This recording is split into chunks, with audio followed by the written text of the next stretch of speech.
자, 오늘은 아티스트웨이 9번째 주 동정심을 되살린다를 함께 나누겠습니다. 네. 이 책이 좀 빌드업이 잘 돼 있어요. 그러니까 한 주 한 주 계단을 되게 잘 계산되어 있어서 네. 한 주 한 주 따라오다 보면 이제 9주차쯤 되면 네. 나머지 4주 정도는 굉장히 자연스럽게 받아들여지고 이해가 되면서 또 다른 깊이가 생기는 주거든요. 네. 오늘 또 이제 그동안 했던 8주간의 내용을 좀 더 깊이를 더해줄 내용을 함께 보도록 하겠습니다. 네. 첫 번째 챕터는 두려움의 치료제. 입니다. 지지난주 널세이에서도 했었죠. 두려움과 사랑. 네. 네, 두려움의 치료제는 뭘까요? 사랑이요. 그쵸. 네. 그때도 얘기했지만 이 책에서도 두려움의 치료제는 오직 사랑밖에 없다고 나옵니다. 네. 제가 굉장히 좋아하는 문장이에요. 네. 당신은 게으르지 않다. 음. 그저 창조성이 막혔을 뿐이다. 네. 규현님 더 읽어주시겠어요? 네. 창조성이 막혀 있는 것은 게으른 것과는 다르다. 창조성이 막혀 있는 사람들은 자기 혐오와 후회, 슬픔, 질투에 에너지를 소모한다. 네, 게으른 게 아니라는 거예요. 에너지를 다른 데 쓰고 있으면서 네. 게으르다고 말을 한다는 거예요. 네.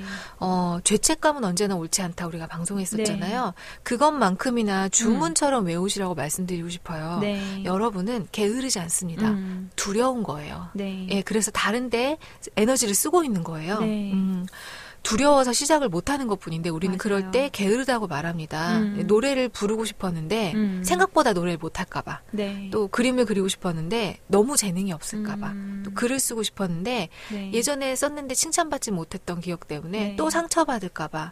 우리는 두려워서 못 움직이면서 두렵다는 말 대신 게으르다고 말합니다. 네. 제가 되게 힘들어 했을 때 네. 이런 게으름 때문에 굉장히 괴로워했었거든요. 네네. 그럴 때 읽었던 문장 하나가 있는데 게으름의 반대말은 부지런함이 아니고 게으름의 반대말은 열정 있음이다라는 문장을 읽었거든요. 네. 정말 생각해보니까 내가 게으른 게 아니라 열정이 없어서 네, 무언가를 네, 해보려는 의지가 조금 약해서 네. 이렇게 주춤주춤하고 있구나라는 그렇죠. 생각이 들더라고요. 근데 그 주춤주춤함이 바로 두려움. 이 두려움이었던 그렇죠. 것 같아요. 네, 맞습니다. 그래서 규현님도 주변에 많으실 거예요. 저도 네. 제가 만났던 모든 사람들이 저도 그랬고요. 네. 자신을 게으르다고 표현을 합니다. 근데 반대로 자신의 삶을 엄청 허비하고 사는 그러니까 네. 딱 봤을 때 좀 게으르다 싶은 사람들은 자신을 게으르다고 말하지 않아요. 맞아요. 네. 주변 사람만 복장 터지지 그쵸. 정작 본인은 되게 널널하거든요. 그렇죠. 그러면서도 꾸준히 자기 할 일을 다 하잖아요. 네네. 근데 우리는 좀 열심히 부지런이라는 덫에 빠져 있는 경향이 있어요. 그쵸. 그래서 우리는 게으른 게 아니라 사실은 네. 두렵거나 또 하나의 가능성은 포화 상태일 때가 많습니다. 너무 많이 바쁜데도 바빠서 이렇게 소화하지 못하면서도 그걸 게으르다고 표현하는. 그렇죠. 네, 우린 너무 열심이라는 것에 과열되어 있어요. 맞아요. 네, 뭔가 계속 움직여야 되는데 내 안에 꽉 차 있는 것이 많기 때문에 네. 그 포화 상태이기 때문에 네. 움직일 동력이 부족한 맞아요. 거죠. 생각이 꽉 차 있든지 아니면 몸이 지쳐 있든지 그렇죠. 아니면 네. 스케줄이 정말로 물리적으로 꽉 차 있든지 네. 그럴 수 있는데 저 역시 예전에 저를 굉장히 게으르다고 표현할 때요. 기억력이 나빠졌단 말을 많이 했어요. 자꾸 깜빡거린다. 나이가 들었나 보다. 왜 이러냐. 그랬는데 제가 엄청 아무 일도 안 하다가 네. 굉장히 정말 이렇게 살아도 될까 싶을 만큼 헐렁하게 살 때 보니까 네. 기억력이 안 나쁘더라고요. 깜빡깜빡 안 하고요. 시간 약속도 잘 지키고요. 미안할 일도 적더라고요. 그러니까 저는 포화 상태였던 거지 그쵸. 게으른 게 아니었는데 네. 대부분의 프리랜서가 그렇지만 자신이 포화 상태인 줄도 모른단 말이에요. 그냥 마냥 게으르고 마냥 내가 열심히 안 산다고 생각하는데 사실 굉장히 과도하게 살고 있거든요. 그래서 제가 어느 순간 그걸 깨닫고 나서 제 삶에서 게으르단 말을 추방했습니다. 그래서 지금도 게으른 것 같다라는 느낌이 올라올 때는 네. 체크합니다. 게으른 게 아니라 내가 지금 뭘 두려워하지? 왜 열정이 없어졌지?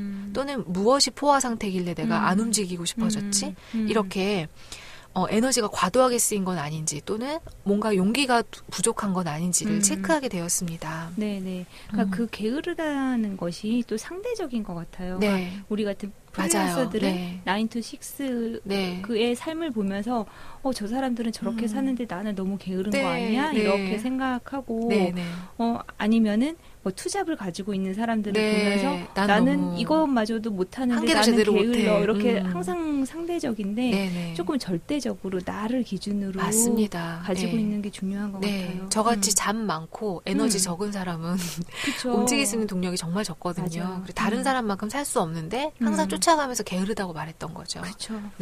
그래서 꼭 기억하십시오, 여러분. 여러분 삶에서 게으르단 말을 추방하세요. 게으르다는 느낌이 올라오실 때 내가 혹시 지금 소진 상태인가? 포화 상태인가? 또는 무언가 두려워하고 있는가? 그것을 체크하시고 그것을 질문하십시오. 그리고 그 두려움을 사랑으로 안아주십시오. 두려움의 치료제는 단 하나. 사랑입니다. 네가 얼마나 두려운지 알아. 그 일을 시작하는 게 잘못될까봐 상처받을까봐 얼마나 무서운지 알아. 괜찮아. 그 두려움이 결코 작지 않다는 걸 알아. 심지어 너무 두려우면 안 해도 돼. 지금이 아니어도 돼. 조금 더 용기가 날 때 하자. 라고 말할 때 우리는 오히려 한 발을 내디딜 수 있습니다. 꼭 기억하세요. 여러분은 게으르지 않습니다. 자, 두 번째 얘기를 해볼까요? 두 번째 챕터는 창조성의 유턴. 입니다. 말 그대로 유턴입니다. 창조성을 회복해가는 길을 가다가 다시 반대로 돌아서 막힌 쪽으로 가는 거죠. 왜 돌아갈까요? 제가 읽을까요? 어떤 점에서 우리는 솔직히 환자가 되고 싶어 하기도 한다. 병약자에겐 주위의 동정과 애정을 유발하는 야릇한 고통과 특권이 주어지기 때문이다. 우리에게는 건강해지겠다는 신념이 필요하다라는 내용이 책에 나옵니다. 건강해지려면 건강해지겠다는 신념이 필요하대요. 너무 당연한 것 같잖아요. 그쵸. 누구나 건강하고 싶은 것 같은데요. 아닙니다. 환자가 누리는 특권들이 있어요.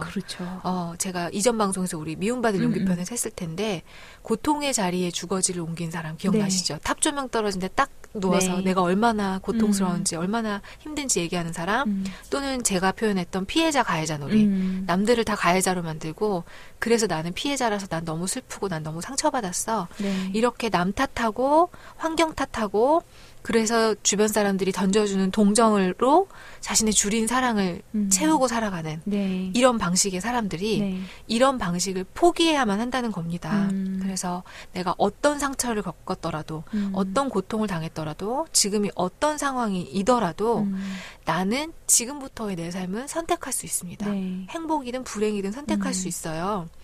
근데 우리에게는 불행이 아닌 행복을 선택하는데 굉장히 큰 용기, 건강해지겠다는 신념이 필요하다는 겁니다. 근데 물론 출발선이 다르죠, 우리가 다. 그래서 좋은 부모님을 만나서 별 걱정 없이, 별 어려움 없이 자랐는데 심지어 성격까지 좋아. 저한테는 규현님이 좀 그래요. 그런가요? 성격까지 좋아. 이런 사람 보면 좀 억울해요. 저도 그랬어요. 저는 엄청 막 됐다 노력했는데 굉장히 시간과 돈과 에너지를 많이 써서 간신히 어떤 정신적인 건강을 찾았는데 이미 어느 날 규현님을 보니까 규현님 원래 그렇게 살고 있었던 걸 보면 좀 많이 약오르단 말이에요. 저도 나름대로 고충이 있어요. 알아요. 그거는 또 제가 더 성장하고 나서 이해할 수 있었어요. 모두에게 각자의 몫이 있다는 걸. 근데 그냥 예전에 막연히 비교할 때는 나는 이렇게 노력해서 알아낸 걸 쟤는 그냥 되네? 그냥 안 해? 그런 성품이 있네가 너무 부러웠거든요. 근데 그런 순간이 오더라도요. 다시 질문합시다. 그래서 어쩔 건지. 그래서 부러워하고 질투하고 내가 갖지 못한 걸 그 아이가 가진 거를 계속 원망하고 그걸 갖지 못한 내 부모님을 원망하고 상황을 탓할 것인지 아니면 지금이라도 아무것도 갖춰있지 않지만 지금부터라도 난 행복할 건지 그래서 실제로 행복을 선택해도 그렇게 앞서갔던 사람만큼 못 따라가기도 해요. 그렇더라도 의미 있는 거죠. 그럼요. 불행하게 살지 않고 조금이라도 행복으로 옮겨가려는 건 언제나 의미 있습니다. 그리고 그거를 깨닫고 다른 삶을 사는 것 또한 굉장히 액티브한 삶이잖아요. 그럼요. 네, 맞습니다. 근데 저도 건강해지는 과정에서 몇 번을 그런 늪에 빠졌어요. 내가 이렇게 노력했는데 쟤는 그냥 저기가 있네 이런 게 토끼와 거북이처럼 자꾸 비교하게 네. 됐었거든요. 괜찮습니다, 여러분. 그럼요. 이해할 수 있는 폭도 굉장히 넓어지고요. 네네. 네, 그리고 품을 수 있는 사람도 많아지고요. 맞아요. 그런 네. 사람이 알 수 없는 또 깊이가 그럼요. 생깁니다. 그렇죠. 그 깊이가 되게 중요한 것 네. 같아요. 그러니까 제가 방송을 할 수 있죠. 그러니까요. 네. 밑바닥에서 가장 자존감 낮은 사람으로 굴러봤기에 가장 자기 사랑이 아닌 자기 학대를 해본 사람이기에 네. 어쩜 또 이런 방송을 할 수 네. 있는 거니까요. 네. 네. 그래서 창조성이 회복된다는 건 누구에게도 어떤 환경에게도 의지하지 않고요. 정말 온전히 내 두 발로 내 삶을 살아간다는 것을 의미합니다. 네. 그리고 그건 사실은 굉장히 두려운 일이에요. 우리 모두 어른이지만 어른이 아니에요. 네. 어딘가 기대고 싶어하고 무언가 든든한 백이 있고 싶어하고 사람이든 물질이든 직업이든 돈이든 어딘가 기대고 싶어해요. 네. 근데 그런 것 하나도 없이 두 발로 온전히 서야 된다는 건데요. 그것이 두려워서 예전에 병약한 상태로 좀 아프고 동정심을 얻어먹는 상태로 네. 또는 게으르다는 말로 숨어버리는 상태로 돌아가고 싶어질 겁니다. 네. 그럴 때마다 다시 한번 두려움을 안아주고 그리고 그렇게 겁내고 있는 자신을 동정해주고 네. 토닥토닥여주면서 다시 한번 유턴의 기회에서 다시 정방향으로 가는 네. 노력이 필요합니다. 네. 이게 한 9주차쯤에 필요해요. 네. 8주차쯤 따라오면 지칩니다. 네. 그만하고 싶어지고 그러니까요. 좀 지루하고 이 책이 우리의 상태를 너무 잘 아는 것 같아요. 네, 매번 워크숍을 할 때마다 느껴요. 이때쯤에 우리가 뭘 느낄지 알고 그 말을 딱 던져줘요. 너 지금 유턴할 때 됐어. 그쵸. 유턴도 당연한 거야 라고 말해주거든요. 네. 자, 책에서 유턴에 대해서 이렇게 회복하다가 회복하지 않고 원래대로 돌리고 싶어하는 유턴의 뜻도 나왔는데요. 네. 또 하나는 누구나 성공한 예술가들도 유턴의 시기, 그러니까 네. 굉장히 좌절스러웠던 시기가 있었다는 겁니다. 네. 그것에 대한 얘기도 있는데요. 네. 남다른 성공을 하는 사람들은 유턴을 피하거나 만회하는 능력이 정말 그 사람이 가진 재능 못지않게 중요하다는 얘기가 나옵니다. 그래서 네. 엄청 성공한 사람들도 몇 년 동안 아예 작품을 못 만들고 네. 작품이 실패한 것 때문에 너무 상처받아서 네. 은둔하고 있던 그런 사례들이 나오거든요. 네. 그래서 책에 이런 내용이 있지요. 네. 유턴은 언제나 성공이나 실패에 대한 두려움에서 온다. 둘 중 어느 것이든 상관없다. 결과는 마찬가지다. 네, 재밌죠. 실패할까봐 두려운 게 아니라요. 성공도 두려운 거예요. 맞아요. 이거 정말 아시죠? 네. 잘 생각해보면요. 내가 원하는 성공을 막 기대하는데 정말로 그 성공이 일어났을 때 감당할 수 있을까? 나는 그 성공의 크기를 누리고 네. 또 그런 성공을 이어갈 능력이 되는 사람일까? 두렵습니다. 그쵸. 만약에 1집 앨범을 냈는데 대박이 나면요. 이 집도 그만큼 사람들이 좋아하는 곡을 쓸 수 있을까? 내 안에 그런 아이디어가 있을까? 네. 이 집은 쫄딱 망하는 거 아닐까? 성공해도 두렵다는 겁니다. 네. 그리고 실제로 이 집이 반응이 없을 때 엄청난 좌절감이 오겠죠. 너무 당연합니다. 네. 사실은 너무너무 자연스럽고 당연한 건데요. 네. 이걸 모르고 겪으면 막연하게 두렵지만 네. 이제 우리에겐 언제나 성공해도 유턴이 올 수 있고 성공을 해도 두렵다는 것, 성공을 네. 향해 가고 있을 때도 두렵다는 걸 안다면 알고 대비할 수 있습니다. 네. 그렇죠. 모르고 그럼요. 겪는 거랑 알고 겪는 거랑은 분명히 다르죠. 네. 그래서 창조성이 회복되는 게 정말 이 봄날처럼 꽃길만 걷는 게 아닙니다. 네. 봄철 황사 오듯이 괴로운 순간들이 옵니다. 네. 우리가 창조성이 회복된다는 건 계속해서 모험을 가는 거기 때문에 네. 예상하지 못한 어려움은 계속 옵니다. 음. 그래서 어떻게 하면 꽃길만 걸을까? 어떻게 하면 좋은 일만 있고 어떻게 하면 샤방샤방 신날까가 네. 아니라 언제든 생길 수 있는 그 어려움, 부상, 네. 창조적인 유턴, 실패 또는 성공조차 두려운 순간들 네. 그것들을 어떻게 대비하는지가 더 음. 지혜로운 방법이겠죠. 네. 그리고 이 책은 그것을 정말 잘 안내해주고 있습니다. 네. 네. 라라님께서 말씀하셨던 그 나선형 네네. 성장이 맞습니다. 네, 네. 생각나는데요. 네. 직진 성장보다 이 맞아요. 나선형 성장이 네. 아까도 얘기하셨지만 더 많은 사람들을 품을 수 있고 이해할 수 있는 그 지름길인 것 네. 같아요. 네. 정말 잘 얘기하셨는데요. 네. 우주에 존재하는 모든 것은 나선형이래요. 아이가 엄마 몸 밖으로 나갈 때도 나선형으로 회전해서 나오고 꽃보구리도 보면 나선형으로 꽃이 맞아요. 피고요. 네. 그리고 우주가 생기는 뭐 형성 원리도 나선형이라고 해요. 척추도 나선형이고 네. 온몸에 돌고 있는 에너지도 나선형으로 돈다고 해요. 그래서 존재하는 모든 것은 나선형이라는 얘기를 들었거든요. 그러니까 우리가 살짝 유턴하는 거는 우주의 원리인가요? 그러면? 그렇죠. 그러니까 이 사실은 업됐다가 네. 다운되는 시기가 한 세트로 계속 나선으로 성장이 한 세트라고 볼 수 있는데 우리가 너무나 직진이 성장이라고 생각하는 경향이 그쵸. 있다는 거예요. 네. 그래서 이 나선형으로 다운되는 시기가 너무 자연스럽다는 거 그걸 알 때는 정말 편안해요. 다운이 네. 와도. 네. 근데 이거 정말 우리 아무도 안 가르쳐줬던 것 같아요. 그러니까요. 예, 다운되면 되게 불편하고 잘못되는 것 같고 실패한 것 같고 막 우왕좌왕하는데 네. 이 워크숍 과정을 하거나 아티스트 웨이를 함께 하시고 나면 아 다운이 왔구나. 다음은 업될 시기가 오겠구나. 왜? 나는 나선형으로 성장 중이니까. 아, 네. 여러분은 우주와 함께 나선형으로 성장 중이신 겁니다. 네, 그러네요. 네. 그래서 제가 좋아하는 김미경 씨의 네. 강의 내용이 있어요. 이렇게 추를 흔들어 보라고. 네. 좋았다가 나빴다가 돈 있다가 돈 없다가 애인 있다가 혼자 있다가 네. 그래서 내가 지금 돈이 많으면 이제 돈 없는 쪽으로 추가 갈 거고 네. 엄청 실패하고 있으면 곧 움직여서 이쪽으로 추가 갈 거라고. 그러니까 그 추의 왔다 갔다 함을 기억하고 있으라고. 네. 안 그러면 그 추 안에 들어서서 그게 전부인 줄 알고 그 안에 주저앉는다고. 아. 네. 그러니까 내가 지금 되게 고통스럽다는 그 다음은 이제 업으로 가겠구나 라고 생각하라고. 지금 했던 네. 얘기와 똑같은 얘기죠. 네. 네. 그 시계추도 우주의 원리였네요. 야, 그러네요. 진짜의 운동. 그러네요. 네. 그래서 좋을 때 나를 믿어주는 건 누구나 할 수 있잖아요. 네. 잘하고 있을 때 잘하고 있다고 말하는 게 어려운 건 아닌데요. 진짜 내면의 힘은 진짜 아무것도 없을 때. 정말 가진 게 개뿔도 없을 때. 네. 네. 그리고 도무지 뭐 하나 조만간 성공할 기미가 안 보일 때. 그리고 아무도 나를 믿어주지 않을 때. 한심하게 네. 느낄 때. 네. 쟤 되겠어? 라고 말할 때. 그럴 때 나를 믿어주는 것. 그리고 그럴 때 내 두려움, 나도 내가 나를 믿는 게 두려워지는 그런 순간 나를 응원해주고 믿어주는 것. 그게 진짜 힘입니다. 내면의 네. 힘입니다. 정말 그런 것 같아요. 그렇죠. 네. 규현님이 지금 계속 끄덕끄덕거리시면서 듣는데 네. 이 모든 얘기를 가슴으로 알고 있다는 게 느껴져요. 네. 나도 경험했고 충분히 그쵸. 알고 있고 갑자기 막 공감이 돼서 눈물이 훅 나는데요. 자, 세 번째 집부터 볼까요? 네. 네. 장애물 헤쳐나가기. 네. 아름다운 내용을 읽어주세요. 네. 당신의 아티스트는 어린아이임을 잊지 말자. 여느 아이들과 마찬가지로 내면의 아티스트는 어둠과 불안과 모험을 두려워한다. 네. 지금까지 내면의 아티스트가 굉장히 모험을 즐거워한다고 했지만 네. 또 반대로 똑같이 내면의 아티스트도 불안합니다. 모험을 두려워하기도 합니다. 네. 정말 많이 반복했는데 삶은 두려움으로 가득 차 있죠. 네. 매주 그 두려움 매주. 속에서 유전처럼 그 두려움을 받아서 네. 이 땅에 태어났고 네. 또 그렇게 살고 있는 존재니까요. 네, 모두가 두려움 때문에 움직이고 두려움 네. 때문에 돈을 벌고 두려움 때문에 살아갑니다. 네. 근데 그것을 알아채면요. 정말 삶을 움직이는 원동력이 두려움이라는 걸 알아채면 우린 더 이상 두려움에 갇히거나 네. 두려움의 공포에 끌려다니지 않고요. 두렵지만 원하는 것을 향해 움직일 수 있습니다. 네. 그것이 바로 아티스트 웨이, 아티스트의 길입니다.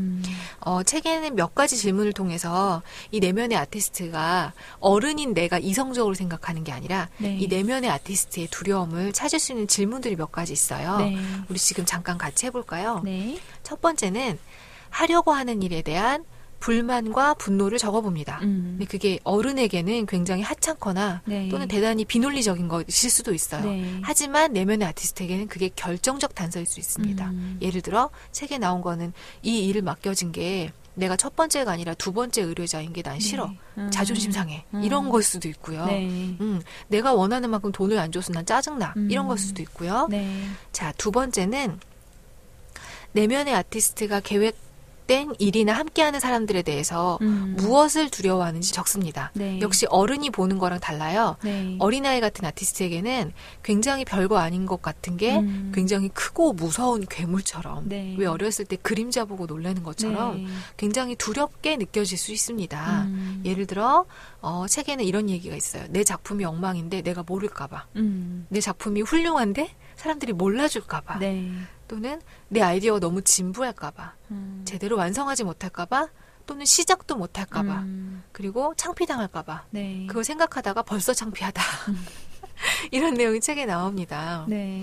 그래서 무엇을 두려워하는지 한번 적어보는 겁니다. 내가 아니라 내 안에 어린 내면의 아티스트가 무엇을 괴물처럼 느끼고 두려워하는지. 네. 그리고 세 번째는 정말 이게 전부인지 한 번 더 써봅니다. 네. 확인사살이죠. 네. 정말 빠뜨린 게 없이 온전히 이게 전부인가 한 번 더 짚어보는 겁니다. 네. 이걸 찾아보다 보면 정말 내 내면의 아티스트가 떠나고 싶은데 두려워하는 그것이 무엇인지 좀 더 실체를 알게 되고요. 실체를 알수록 당연히 다뤄줄 수 있겠죠. 사랑으로 안아줄 수 있고요. 네. 자, 우리 한번 같이 해볼까요? 네. 네, 규현님은 이 질문에 어떤 대답을 쓰셨는지 궁금합니다. 첫 번째, 하려고 하는 일에 대한 불만? 저는 그 불만 중에 하나가 내 시간을 많이 뺏길까봐? 네네네. 그런 맞아요. 두려움도 있는 것 같아요. 맞다. 네. 네. 불만과 분노. 네. 내 생활이 침해당할까봐. 네. 나는 이렇게 혼자 있는 시간들이 참 좋은데, 이 일이 시작되면. 네, 일이 시작되고 그럼 너무 분주해지고, 나의 혼자 있는 시간을 빼앗기는 게 두려운 것도 좀 있고요. 그런 균형이 깨지니까요. 네, 맞아요. 네. 그리고 두 번째 얘기했던 그게 꼭 저의 얘기인 것만 같아요. 네, 어떤 거? 내가 이렇게 작품을 냈는데 사람들이 몰라줄까봐 두려워. 그리고 또 한편으로는 사람들이 내 작품을 뭐라고 하면 어떻게 하지? 이런 엉망일까봐 두려워. 내 네. 생각보다 별로일까봐 두려워. 네. 저도 이거 예시 쓰면서 다 제 얘기였어요, 진짜. 네. 3번은요, 이게 전부인지 물어본다. 또 뭐가 나왔던가요? 저는 제 시간을 빼앗기는 거 그게 되게 크더라고요. 그게 또 나오던가요? 네. 그게 흔들렸기 때문에 고통스러웠던 시간들에 대한 기억이 많이 있으실 것 같네요. 네. 그리고 제 안에서도 그렇지만 그렇게 자기의 시간을 빼앗기고 충분히 성장하지 못한 채 성공한 사람들에 대한 그런 안 좋은 사례들을 봐서 또 그런 두려움도 좀 있는 것 같아요. 규현님이 두려워하는 핵심에는 내가 균형을 잃는 것, 내 시간을 확보하지 못해서 내면의 중심을 잃는 것이 가장 내면의 아티스트가 위협받고 있다고 느끼는 두려움이네요. 네, 그렇다면 좀 더 정확하게 그 부분을 챙겨줄 수 있겠죠. 좀 더 타인과 쓸데없는 시간을 줄이고 혼자 있는 시간을 확보하고 이럴 수 있는 노력을 할 수가 있겠죠. 저도 한번 찾아봤습니다. 저는 좀 원대한 꿈이 있어요. 라라랜드라는 계획이 있는데요. 이 워크숍을 통해서 창조성이 회복된 사람들의 네트워크를 만들 예정이에요. 그래서 그 사람들과 함께 아티스트웨이 페스티벌을 열 생각이에요. 조만간 몇 년 안에. 그래서 우리가 창조성이 회복되면서 만들어진 결과물들을 그 페스티벌 기간에 공유하는 거죠. 그림이나 뭐 전시, 사진 전시도 있고 연극을 할 수도 있고 콘서트를 할 수도 있고 온갖 회복된 아티스트들의 어떤 축제를 벌이는 거예요. 와, 생각만 해도 멋있네요. 그렇죠. 근데 우리 안에 정말 이미 모든 아티스트가 다 존재하거든요. 그리고 일반인들도 다 자기만의 어떤 창조적인 활동을 했기 때문에 함께 공유할 게 굉장히 많아요. 이런 꿈이 있고 또 하나는 창조성 워크숍 강사를 양성해서 중고등학교 방과 후 수업으로도 보내고 대학교에는 교양 강좌로 워크숍을 열고 기업에는 창조성을 회복시켜주는 강의로 그리고 예술단체들에서 예술단체가 잘 창조적인 활동을 하도록 워크숍을 열어주고 그래서 어디나 필요한 곳에 창조성을 회복시키는 곳에 강사를 파견하는 게 저의 꿈입니다. 와, 정말 널리 세상을 이롭게 꾸고 계시네요. 네, 그래서 우리 안에 워크숍을 같이 하는 분들이 많은 또 아이디어들이 있어요. 어떤 분은 글을 쓰고 싶어하고 어떤 분은 치유 프로그램을 운영하고 싶어하고 어떤 분은 연극치료, 어떤 분은 미술 굉장히 많은 재밌는 거리들이 많은데 그런 프로그램들이 한 커뮤니티 공간을 만들어서 온갖 다양하고 재밌는 프로그램을 막 돌아가게 하는 거죠. 그 건물 이름도 생각해놨어요. 라라랜드. 아, 좋아요. 네. 그래서 안에 막 레고 갖다 놓고 막 빈백 굴러다니고 굉장히 창조성이 넘치는 장소를 만들고 싶은 그런 계획이 있습니다. 라라랜드를 건설하는. 방송 들으시는 분들 라라랜드 뜻을 알지 모르겠지만 현실에는 없는 환상적인 공간, 비현실의 공간이라는 뜻이 있어요. 저는 굉장히 현실과는 정말 떨어져 있는 것 같지만 정말 현실 안에 존재하는 비현실적인 공간을 창조성이 회복되는 공간을 만들고 싶거든요. 이런 고민이 있는 가운데 이 질문에 대답을 해보면요. 이 하려고 하는 일에 대한 불만과 분노는요. 너무 일이 많아. 지금 들어보시면 알겠지만 너무 일이 많아요. 그쵸. 이 적은 에너지에 내가 이걸 어떻게 다 해? 이런 두려움이 제일 먼저 있고요. 두 번째는 이것에 대해 내면 아티스트가 무엇을 두려워하냐면 네가 되게 엄청 뛰어난 줄 아는데 너 그거 못할 수도 있어. 그게 아니라는 걸 넌 들킬지도 몰라. 그리고 너의 꿈은 생각보다 정말 비현실적이어서 되게 허황된 거라 현실이 안 될지도 몰라. 그리고 너는 창피를 당할지도 몰라. 네가 너무 허황된 꿈을 꾸기 때문에 이런 두려움이 있더라고요. 그리고 3번에 또 대답해봤어요. 이게 전부일까? 그랬더니 좀 더 날카로운 말이 올라왔어요. 넌 왜 이렇게 한심해? 넌 너무 대책이 없어. 네가 이런 꿈을 꾸는데 어떤 구체적인 목표도 없고 돈이 있는 것도 아니고 에너지가 많은 것도 아니고 넌 좀 너무 비현실적인 거를 근거 없이 믿고 있어. 정말 아이에게 어른들이 비판하는 네. 꼭 그 말, 그거네요. 딱 네. 법률관들의 말이 저를 두렵게 네. 하고 있더라고요.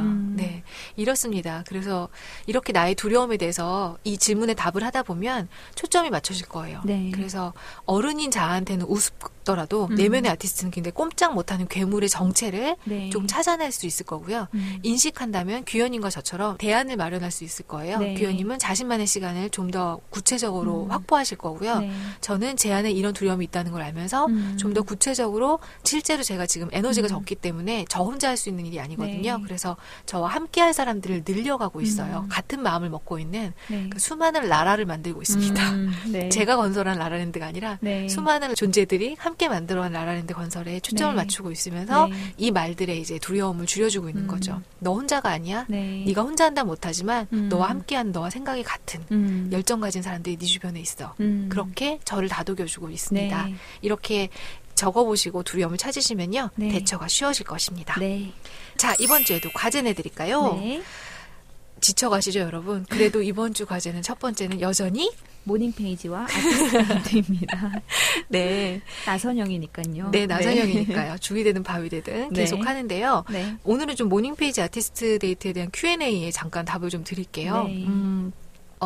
일단 후기에서 미공님께서 네. 모닝페이지를 출근 시간에 차 안에서 말로 녹음해 보셨대요. 그래서 내면의 많은 흐름을 발견할 네. 수 있었다고 추천해 주셨는데 오, 좋은 아이디어인데요. 네, 가끔 전철에서 이제 문자로 쓰면서 가는 분도 계신데 네. 그거는 분량이 3페이지까지 못 가거든요. 그쵸. 또 옆에 있는 사람 신경 네. 쓰기도 하고 또 핸드폰 보고 있는 게 좀 힘들기도 한데 이 말하는 것도 굉장히 좋은 방법인 것 네. 같아요. 제가 기억이 맞는지 모르겠는데 저희 워크숍 함께 하셨던 회율님도 청소하면서 녹음 버튼 누르고 계속 말을 하면서 하셨다고 했던 것 같아요. 네. 근데 제가 해본 적은 없지만 또 글과는 다른 효과가 있을 것 같아서 아침에 쓰기 힘드신 분들, 뭐 네. 차로 운전하고 출근하시는 분들께는 또 도움이 되실 것 같네요. 그렇네요. 네, 추천해드리겠습니다. 운전 시간이 행복해지겠는데요. 그렇게요. 네. 그리고 모닝페이지 가뿐하게 할 수 있잖아요. 네. 안정적으로. 그쵸. 네. 그리고 이메일로 온 질문들이 있었는데요. 네. 비슷한 고민을 하시는 분들이 있을 것 같아서 제가 동의를 구하고 좀 공유하려고 합니다. 네. 이런 질문이 왔어요. 모닝 페이지를 적다 보면 내면의 목소리라는 걸 들을 수 있다고 하셨는데 아직까지 그런 건 들은 적이 없는 것 같아요. 그리고 심지어 최근엔 감시자 마음도 들은 적이 없어요. 내면의 목소리라는 게 마음속에서 육성처럼 들리는 건가요? 네네네. 마치 하나님의 음성을 듣듯이. 저의 경험으로는 내면의 목소리는 들리는 게 아니라 이렇게 가슴에서 둥실? 떠오르는 느낌? 네. 또는 아! 하는 느낌, 그냥. 그쵸. 아! 하고 알아지는 느낌. 내 생각이 아니라 그냥 아! 하는 느낌. 맞아요. 이거는 네. 내가 절대 할 수 없는 생각이구나라는 느낌이 맞아요. 들 때가 있잖아요. 내 지혜를 뛰어넘고 내 상식에서 나올 수 없는 답이 갑자기 올 때 아! 하는 느낌. 또는 비슷해요. 예상하지 못한 답을 쓰고 있을 때, 내 머릿속에 안 나올 것 같은 말이 나올 때, 네. 이런 걸 내면의 목소리라고 저는 말을 했던 거고요. 네. 체험의 방식은 중요하지 않습니다. 저처럼 아 하는 순간이 오든 아니면 가슴에서 둥실 떠오르는 어떤 단어가 있든 네. 뭐 받아 적는 것 같은 느낌이 들건 그런 체험이 하나도 없어도 어차피 모닝페이지는 내면의 목소리를 말해주고 있습니다. 그러니까 감각으로 느끼는 체험은 전혀 중요하지 않아요. 네. 오히려 무언가 느끼려고 한다면 내 내면에 뭐가 있는지 알아낼 거야. 난 뭔가 지혜로운 답을 얻을 거야. 내 바닥까지 들어가서 진짜 깊이 있는 무언가를 다 꺼낼 거야. 네. 라는 의도를 가지면 실패하십니다. 무언가 애쓰고 의도적으로 노력하시면 실패할 거예요. 네. 정말 아무 의도 없이 쓰면 모든 모닝 페이지는 옳습니다. 네. 그러니까 글이 글을 쓰게 한다고 하잖아요. 네네네. 그러니까 모닝 페이지를 쓰면은 네. 그거 같아요. 글이 글을 네네. 쓰게 되는 순간 그리고 네. 계속 깊게 생각을 하다 보면은 네. 그 생각이 생각을 불러오는 그런 과정들 네. 그게 내면의 소리와 비슷한 게 맞아요. 아닌가 하는 네. 생각이 드네요. 예를 들면 어제 누가 지나가다가 한마디 툭 했는데 모닝 페이지를 쓰다 갑자기 그 말이 툭 나온 거예요. 맞아요. 그리고 그 다음에는 제 고민을 또 이렇게 툭툭 나왔는데 나중엔 그 두 가지가 결합된 답을 찾을 때가 있어요. 최근에 네. 쓴 게 그랬거든요. 네. 그게 답이었구나라고 그런 식으로 의도하지 않고 그쵸. 정말 아무 생각 없이 쓰다 보면 무언가 계속 답을 찾게 됩니다. 네. 그리고 그게 어떤 강렬한 느낌이나 어떤 체험이 아니라는 것도 말씀드리고 싶어요. 네. 아주 아무 느낌 없이 잔잔할 수도 있습니다. 어쨌건 모닝페이지는 어떤 방식으로든 내면의 안내를 해주고요. 네. 우리가 할 일은 의도 없이 하는 겁니다. 네. 언제나. 네. 이런 내용을 써야지라는 생각조차 없이 그냥 쓰는 겁니다. 네. 자, 또 아티스트 데이트에 대한 질문도 있었어요. 네. 아티스트 데이트 할 때 가끔 외롭다는 생각이 들어요. 물론 정말 좋았던 아티스트 데이트도 있었지만 그건 집 안에서 하는 거였고요. 집 밖에서 하는 건 대체로 남들 눈 신경 쓰이거나 외롭더라고요. 네. 일단 모든 아티스트 데이트가 샤방샤방하고 즐겁고 행복하진 않습니다. 네. 네. 역시 시행착오들이 있어서요. 네. 되게 즐거울 줄 알고 떠나는데 혼자 떠난 여행이 막상 하나도 안 즐겁고 엉망진창일 때도 있고요. 맞아요. 네. 이거 하면 좋을 줄 알았는데 안 재밌을 때도 있고요. 망쳐버린 아티스트 데이트가 있을 네. 때도 있고요.